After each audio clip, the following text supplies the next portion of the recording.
With the trilogy 1Q84, Murakami's position as a master storyteller is confirmed. Despite its length of almost 1,000 pages, the novel was an instant success.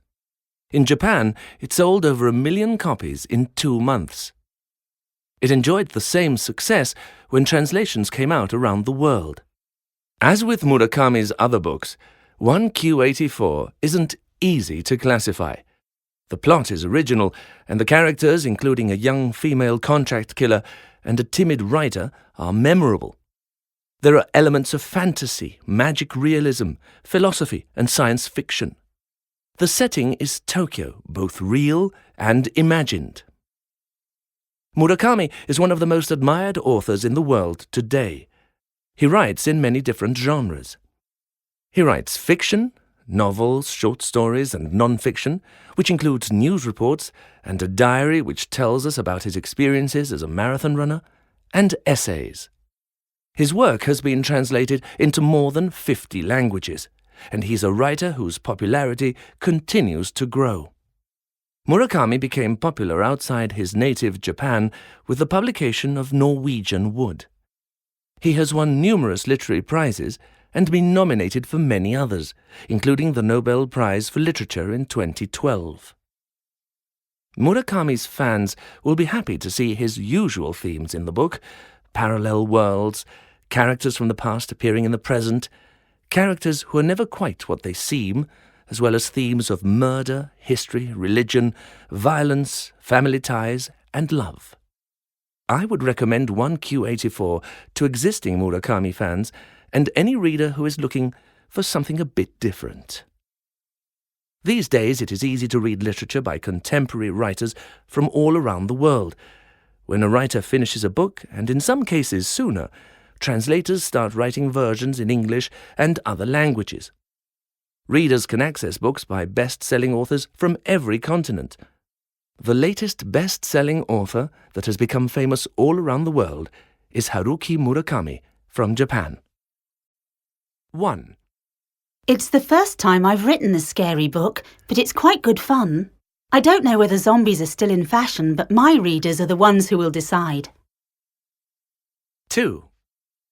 I like writing this genre best of all.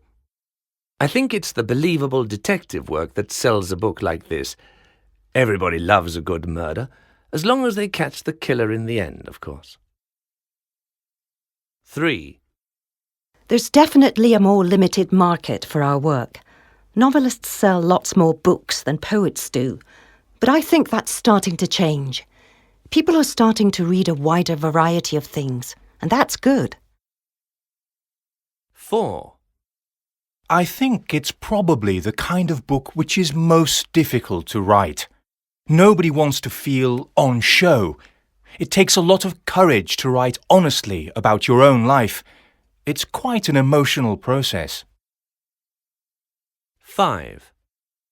The main character is a time traveller. He's looking for the man who killed his father, another time traveller. It's complicated because it moves back and forth through time, but it's engaging because of the mystery element. Changing habits.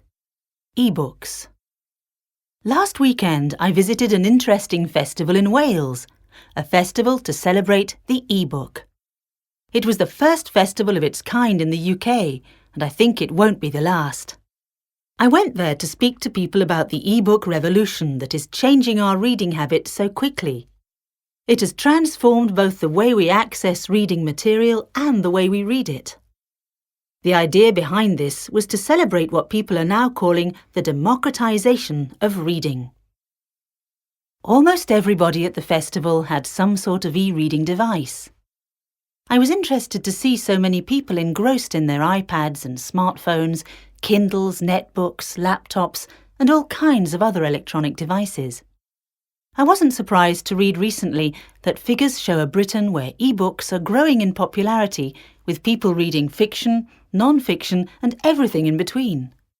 According to Welsh author and festival organiser Julian Ruck, the festival officially recognises and celebrates the most innovative, exciting and surprising medium to hit the publishing world since Caxton and Gutenberg. Unlike other areas of technology, the use of e-books is increasing among all age groups. The latest research shows that older readers are just as keen on e-books as younger ones. In fact, according to a recent survey, 6% of over 55s own an e-reader, compared with 5% of 18 to 24s. The preferred e-readers are the Amazon Kindle, 47%, iPads, 31%, and Sony readers, 14%. The appeal of an e-reader, to be able to access an enormous collection of reading material, plus reference libraries with online encyclopedias at the click of a button, is easy to understand. Last week's festival was about promoting literature to everyone in a digital age. But while many are excited about having a new medium for books, some publishers are concerned about the changes they need to make in their industry. Initial worries about the disappearance of the book in its paper form have been replaced with a more optimistic approach, as there are so many advantages to electronic reading. For example, production costs for e-books are much cheaper, and there are no storage costs, since around 3,000 books fit in an e-reader. One local bookshop owner I met at the festival was delighted at the opportunity to provide Welsh language literature for a new wave of e-book readers all around the world, with zero delivery costs. 1. How did you find me? And what do you want? You can't possibly expect me to go back with you, not after everything that has happened. 2.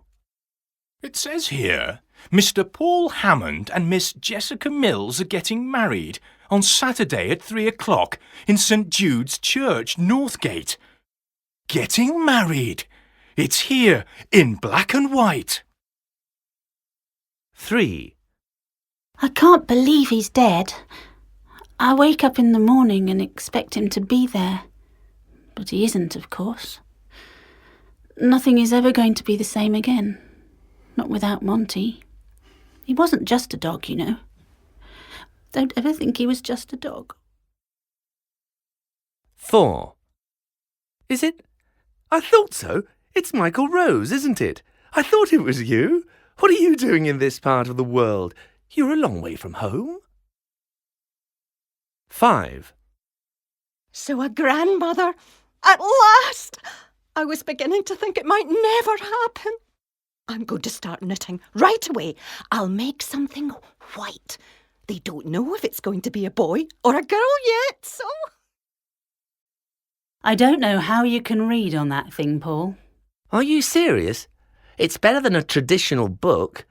And in the future, everybody will have an e-reader. Books, as you know them, are disappearing. But the text is so small on those things, it can't be good for your eyes. But the thing is, you can make the text size bigger or smaller. You can make it as big as you need it. You're kidding. Show me. Look, this button takes you to a menu, and you can make the text smaller, like this, or bigger, like this. Good heavens. I didn't realise. That's great. Yes, new technologies aren't all bad, Mum. You have to move with the times. Maybe, but I'm not convinced. Technology is okay, I know that. But we shouldn't just abandon the old things.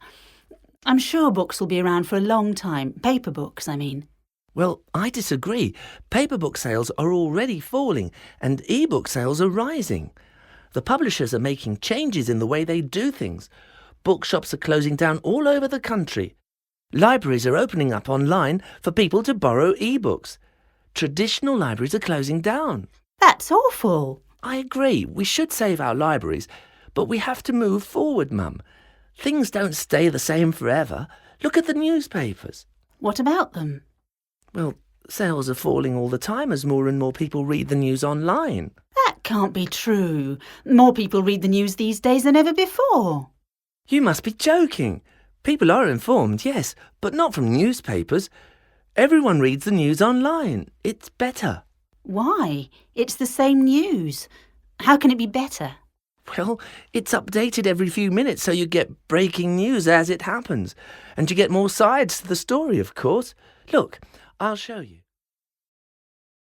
I've chosen Margaret Atwood because she wrote The Handmaid's Tale. I saw the TV series and I thought it was great.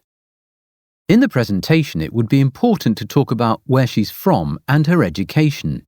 She was born in Canada, where she started writing at a very young age.